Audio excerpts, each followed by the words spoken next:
LIC of India presents Union Budget 2025, co-presented by Sensodyne, co-powered by SBI, the banker to every Indian, and LIC Housing Finance Limited, associate partner ACC and Ambuja Cement. विपक्ष क्या कह रहा है? प्रियंका गुप्ता जो है हमारे साथ spokes person जुड़ गई कांग्रेस से। लगातार हम ग्राफिक्स भी बता रहे हैं कि मध्यम वर्गीय को जो इनकम टैक्स पेयर्स है उन्हें कितनी बड़ी राहत मिली है, जो कि गौरव वल्लभ जी ने भी कहा।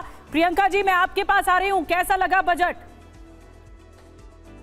देखिए निधि जी, सबसे पहले तो मैं कहना चाहूंगी कि आपने जो ये सब्जियां लगा रखी हैं अपने सेट पे, मैं पूछना चाहती हूँ कि खाद्य महंगाई भी कम होगी कि नहीं होगी। दूसरी चीज मैं ये भी पूछना चाहती हूँ कि जो 12 लाख रुपए तक की छूट है, इसमें पहले ओल्ड रिजीव जो टैक्सेस हुआ करते थे उसमें लगभग 2.5 लाख के करीब ऑलरेडी जो है बचत को लेकर, चाहे वो 80C के अंतर्गत आता हो, चाहे वो हाउसिंग जो है लोन के अंतर्गत आता हो, पहले भी हमें 2.5 से 3 लाख रुपए की छूट मिल जाया करती थी।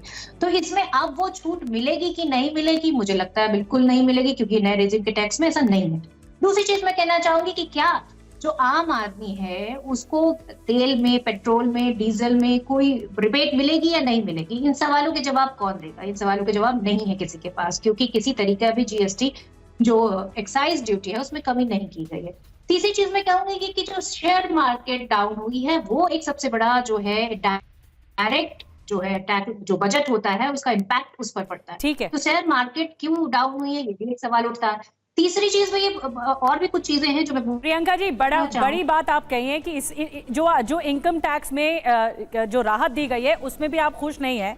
हमारे साथ प्रोफेसर भुवन भास्कर जोशी जी जुड़ चुके हैं, समाजवादी पार्टी के स्पोक्स पर्सन। प्रोफेसर भुवन जी, आपको बजट कैसा लगा? और कांग्रेस तो सवाल उठा रही है, क्या ये बजट, जैसा कि बीजेपी कह रही है ज्ञान वाला बजट, क्या ये ज्ञान वाला बजट है?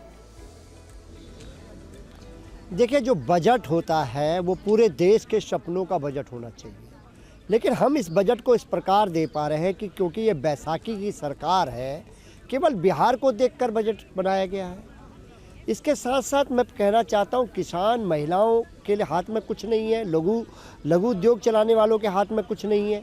ये देश किस ओर ले जाना चाहते हैं? और इतने संवेदनशील मुद्दे पे माननीय अखिलेश यादव जी चाहते थे कि कम से कम उस पर चर्चा हो, उस पर कुंभ पे चर्चा नहीं हुई।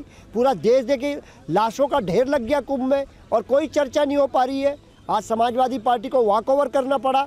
ये भी देश देख रहा है कि देश संवेदनशीलता की ओर जा रहा नहीं जा रहा, भारतीय जनता पार्टी देश को कहाँ ले जा पा रही है।